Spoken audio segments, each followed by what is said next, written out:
Que dois-je manger avant un entraînement? Il est possible de manger avant l'entraînement et ainsi d'aider nos muscles à travailler à leur état optimal.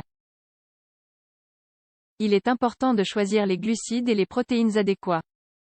Veiller à notre alimentation avant, pendant et après la réalisation d'un exercice physique est d'une grande importance pour améliorer notre qualité d'entraînement et notre composition corporelle.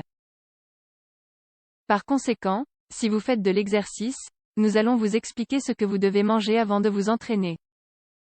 Souvenez-vous qu'avec le repos, l'alimentation est fondamentale pour garantir la récupération. Elle l'est aussi pour maximiser le rendement et réduire le risque de lésions musculaires. Vous ne devriez pas négliger cet aspect si vous pensez à faire de l'exercice. Quoi manger avant un entraînement? L'intérêt de manger ou non avant de vous entraîner dépend beaucoup de votre objectif, du temps qui s'est écoulé depuis votre dernier repas et de la composition de ce dernier. Par exemple, si le principal objectif est de perdre de la graisse et que vous allez vous entraîner à intensité modérée, le repas pré-entraînement idéal dans la majorité des cas est de ne pas en prendre du tout. En revanche, si l'objectif est de gagner en masse musculaire, s'entraîner à jeun n'apportera probablement pas grand-chose. Si vous mangez avant de faire de l'exercice, pour éviter de possibles problèmes gastriques et intestinaux qui pourraient réduire le rendement et mettre en danger la pratique sportive, on recommande généralement de ne pas ingérer d'aliments excessivement gras. La consommation d'aliments pré-entraînement a pour but de augmenter les niveaux de glycogène hépatomusculaire et de glucose circulant dans le sang, principal substrat énergétique lors d'une séance d'entraînement de musculation. Libérer des acides aminés, unité fonctionnelle des protéines, dans le flux sanguin pour qu'ils soient disponibles pendant l'entraînement et ainsi réduire le catabolisme musculaire. Prévenir la résistance à l'insuline et l'inflammation lors de la phase de récupération post-exercice. Optimiser la récupération post-exercice. Selon une étude publiée dans Nutrient, l'ingestion de protéines, par exemple, est essentielle pour réparer les tissus endommagés après la pratique sportive. Ingestion de glucides. La consommation de glucides doit être la priorité avant de faire de l'exercice. Au cours de l'activité physique, les réserves de glycogène sont si importantes que si elles sont faibles, moins de 1 g, 100 g de muscle, le rendement sportif diminue de manière significative. Néanmoins, il faut faire attention au type de glucides que l'on consomme. En effet, si nous consommons une source de glucides qui requiert un long processus de digestion, que ce soit à cause de faible indice glycémique, présence de lipides, amidon résistant, grande quantité de fibres, consommation juste avant l'entraînement. Il peut y avoir un effet indésirable sur le rendement car nous commencerons à nous entraîner en digérant encore les aliments ingérés.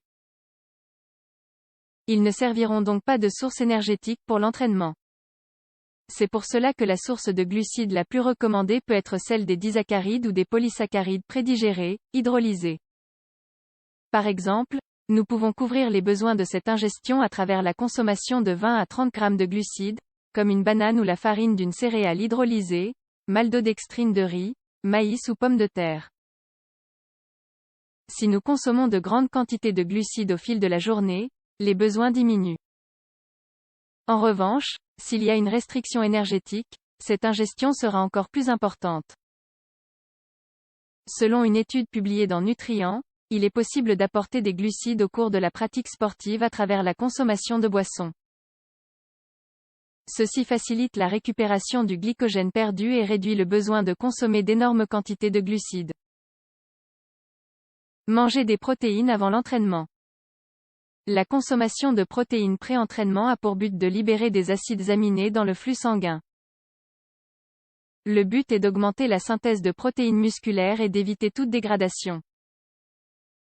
Si votre nourriture pré-entraînement est un plat principal, c'est-à-dire le petit déjeuner, le déjeuner, le goûter ou le dîner, vous pouvez faire une consommation de protéines proportionnelle à la quantité totale que vous devez consommer par jour.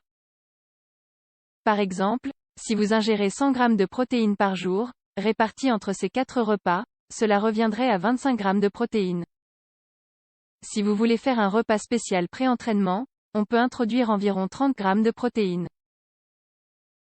on pourrait utiliser un peu de protéines sériques ou directement d'un aliment protéique. Souvenez-vous que garantir l'apport protéique a une incidence significative sur la récupération et la capacité d'hypertrophie musculaire. Graisse. Il est important de réduire les graisses avant de s'entraîner car elles retardent la vidange gastrique, c'est-à-dire qu'elles ralentissent la digestion. Par conséquent, nous devrions éviter les aliments gras ou les sauces grasses. Si nous prenons notre nourriture pré-entraînement 30 minutes avant ce dernier, les graisses ne doivent pas être supérieures à 3 à 4 grammes. Suppléments. Il existe beaucoup de suppléments qui peuvent être utilisés avant de s'entraîner mais le supplément le plus utile pour augmenter le rendement est la caféine. Pour en tirer profit, il est recommandé d'en prendre de 3 à 9 mg par kilogramme 60 minutes avant la séance d'entraînement, normalement en capsule ou en poudre. Il faut moduler la dose car chaque personne a une sensibilité spécifique à la caféine. Le repas pré-entraînement peut être très important. On peut manger avant de s'entraîner. Ce n'est pas interdit et il n'y a pas non plus de contre-indication. Néanmoins, on recommande que cette nourriture soit correctement pensée pour ne pas avoir de répercussions négatives sur l'exercice. Nous devons faire attention avec les glucides que nous choisissons et acquérir des protéines qui aident les muscles à travailler. Si nous pouvons éviter les graisses, c'est encore mieux.